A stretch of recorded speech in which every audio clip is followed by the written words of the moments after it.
Para desestressar um pouco nesse momento de quarentena, me lembrei que há alguns anos fiz um curso de cerâmica e resolvi colocar os estudos em prática.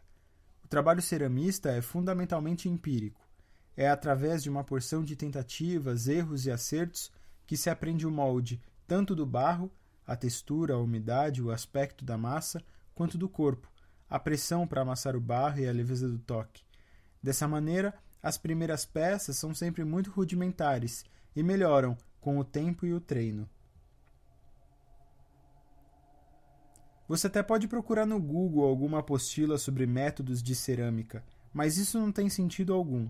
O trabalho se aprende durante o feitio, que não é ausente da produção também de alguma epistemologia. Justamente o modo como eu aprendi com a ceramista Shoko Suzuki, trabalhar nessas peças é antes uma forma de explicar e se entender no mundo. Depois da guerra, passando muita coisa, eu vi muita coisa e acho que um dia realmente achei que a argila na terra tem vida, né? Daí comecei a mexer pouco a pouco, então decidi fazer coisa que tenha sentido e de amor todo, né? Que quando a pessoa toca, transmite alguma coisa. Depois de algum tempo, uma vez eu vi no TV, né, sobre Brasília, Brasil. Daí eu vi aquela imagem de Brasília e eu achei que é aqui a terra que eu preciso ir. Daí eu decidi vir aqui para... Eu queria começar de novo, né? Esquecendo aquela guerra, tudo, né? Que me deixou muito dúvida como valor humano. Diferente da cerâmica de Shoko, muito contemporânea, no recôncavo baiano eu conheci a Dona Cadu, que é uma outra mestra. Lá, no interior da Bahia, os modos de fazer cerâmica são muito diferentes, assim como aquilo que as próprias cerâmicas fazem. Afinal, usando aqui um termo de Marcel Mauss, a coisa dada não é uma coisa inerte. A vantagem é que de primeiro você não via quase ninguém sentir nada. Hoje em dia, tudo por causa do alumínio, Você quer ver a diferença? Você deixa uma comida na panela do barro e deixa na panela de alumínio para você ver a diferença. Se de manhã, quando você destampar, se não está um zinabrozinho por cima da comida, repare. E no barro não. No barro é muito difícil a comida azedar. E não cria zinabro. E na de alumínio, você vê, destampa a panela. Quando você destampa, você vê cheia de água a tampa da panela. É mentira? Tá cheia de água a tampa da panela. E na do barro, não. Na do barro, você destampa ela, a tampa tá enxutinha. Ali não tem maldade nenhuma naquela comida. Depois de pronta, a cerâmica segue fazendo muita coisa. Na cidade de Coqueiros, por exemplo, as peças não contam a história da guerra, nem ensinam sobre as estratégias para se manter o valor humano em tempos de austeridade. Lá, os objetos são fontes de outros afetos, se misturam com a paisagem, com a alma do povo expressa no barro. São resistência, união, referência construtora que emana debaixo do barro do chão. A questão da técnica e um trabalho manual também é muito cara às ciências modernas. Recuperando agora o pensamento de Descartes, por exemplo, o filósofo Alexandre Coiré destaca a diferença entre experiência e experimentação durante o Renascimento, que é o berço da ciência que se pratica hoje nos laboratórios e universidades. Coiré apresenta que a experiência era pensada por Descartes enquanto um atributo fundamentalmente dos sentidos. Tocar o barro, ver a cor terrosa, procurar por bolhas. A experimentação seria então um atributo mais elaborado, próprio mesmo da razão, pelo qual interrogamos fenômenos em função de uma linguagem. Desse modo, o que torna o Renascimento o embrião das ciências modernas não é a separação entre lógica do concreto e do sensível, mas sim a criação de um sistema explicativo para essa separação. Conforme a matemática se torna um caminho para explicar e dar contexto ao mundo, passando da indução para a dedução, o modo de entender as experiências humanas muda. Não é agora observar a natureza e especular, como na Idade Clássica, é transpor a lógica da natureza para um contexto mais estável, remontá-la e questioná-la sinteticamente. Com a ajuda de alguns instrumentos, fica muito mais fácil planejar uma peça cerâmica e evitar que ela tome formas imprevisíveis.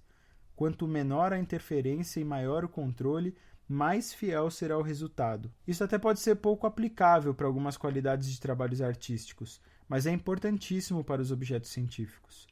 Através desses instrumentos, a cerâmica se torna um testemunho mais fiel daquilo que eu desejo apresentar para o mundo, e tem sua legitimidade justamente na reprodutibilidade da altura, espessura e peso entre as diferentes peças que produzo. Nesse caso, os meus colegas artistas poderiam se chatear comigo, dizendo que eu não estava fazendo arte, que aquilo era engenharia. Ao mesmo tempo, meus amigos engenheiros talvez vissem nesse empenho uma grande vantagem do trabalho, agora mais linear, uniforme, fácil de ser identificado. Por determinadas características, seria então mais fácil estabelecer juízos do que é ou não uma cerâmica, sem precisar conhecer as minúcias desse fazer. Tomando essa controvérsia de outro modo, me pergunto enquanto pratico: quais seriam as possibilidades da engenharia frente a este trabalho se o barro fosse insubmisso ao controle, se não permitisse ou mesmo se participasse das tomadas de medida? É calcada nessa possibilidade infernal a primazia da razão nas ciências modernas. A natureza, divinizada no Renascimento, durante a Revolução Científica, é dissociada ao mesmo tempo do sagrado e do humano, é colocada na objetividade e tratada enquanto matéria, plenamente controlável. A natureza, reduzida a matéria e forma, torna-se objeto, e a razão, sujeito do conhecimento. No curso da modernidade, a técnica se enraizou na epistemologia de modo íntimo. Shoko e Dona Cadu possuem conhecimentos e técnicas muito distintos, e até o barro que usam pode ser diferente. Mas para conhecer com mais profundidade a matéria-prima que receberá as formas do manuseio, se elimina Shoko e a migração para o Brasil, se elimina Dona Cadu e o recôncavo baiano e foca-se nas propriedades do barro em si mesmo. Newton radicalizou essa concepção ao anunciar a importância da generalização dos fenômenos observados a partir de leis gerais, a fim de demonstrar a uniformidade da natureza. Por esse empenho, passou a deduzir o movimento e desafiá-lo matematicamente. A partir de Newton, a variabilidade do mundo passa a ser considerada não como regra, mas como exceção. Assim, o movimento torna-se ordenado pela razão, fruto de parâmetros geométricos, espaço e tempo. Espaço e tempo, na razão mecânica, são entidades estáticas, reduzíveis a elementos numéricos plenamente objetivos e práticos, que hoje justamente mantêm a nossa noção precária de realidade. No curso da modernidade, essa razão dominante oscilou entre o empirismo e o racionalismo. Essa oscilação alimenta não somente a filosofia, mas também as teorias e práticas do mundo moderno. Essa cosmologia dualista opera por pares opostos, fragmentando o sujeito e suas formas de entender o mundo: corpo e mente, ciência e política, natureza e cultura. Não quero com isso colocar um fardo sobre os ombros dos gigantes do passado. Sabemos perfeitamente que esses pensadores tinham ótimos motivos para radicalizar a separação entre sentidos e razão.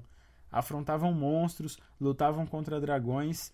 Esses motivos são contextuais ao seu tempo e são fundamentalmente políticos, aliás. Chama atenção para essa questão justamente contra a paralisia dessa suposta pureza dos regimes de enunciação das ciências modernas.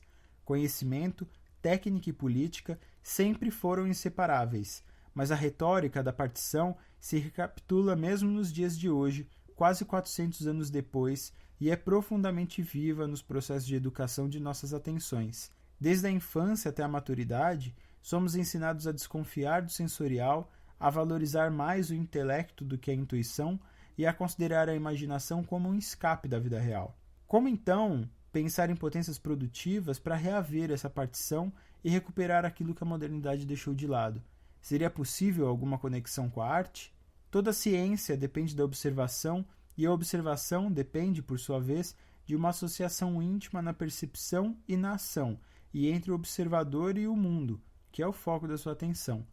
Talvez a característica mais impressionante das ciências modernas seja mesmo esse esforço em negar ou apagar os seus compromissos práticos, radicados no ser no mundo. Por fim, vale pensar nessa questão com o primeiro dos modernos, Galileu. No Renascimento, Galileu anunciava a natureza como um grande livro.